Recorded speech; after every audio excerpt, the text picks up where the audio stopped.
Latinway, you made a video about predatory business practices of Starbucks and asked how this will be dealt with on a free market,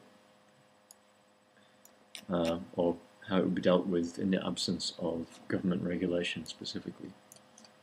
I think that on a free market, some businesses like Starbucks would continue to engage in tactics that would get slammed by some people as predatory and anti-competitive. I think it's important to remember that people currently can choose not to patronize Starbucks. They can choose to avoid it because they disapprove of Starbucks business practices. And maybe many people do so already. We don't know exactly how many people are making that kind of choice. The extent to which people feel strongly that businesses should not behave in certain ways will be the extent to which people take the trouble to inform themselves about which businesses are actually behaving that way and then avoid them. So in other words, people who feel strongly enough against Starbucks business practices will have already stopped patronizing Starbucks.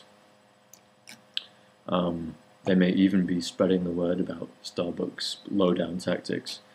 And meanwhile, Starbucks is able to perpetrate its so-called predatory practices only to the extent that people prefer to buy coffee at Starbucks than they do at a rival.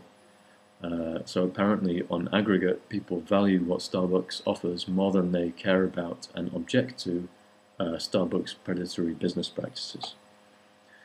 If and when people on aggregate care more about stopping these predatory practices than they do about the value that they currently get from shopping at Starbucks, then Starbucks will not be able to continue in the same way.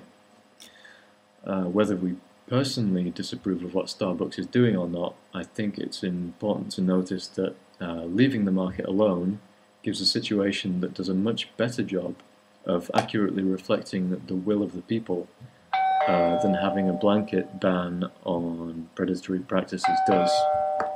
And since the goal of democracy is to have a government that reflects the will of the people, to the extent that we think democracy is a good idea, and as an aside, I don't think it is, but to the extent that we do, regulation is redundant in this area, because people are already revealing their values in a very direct way by either shopping at Starbucks or by boycotting Starbucks.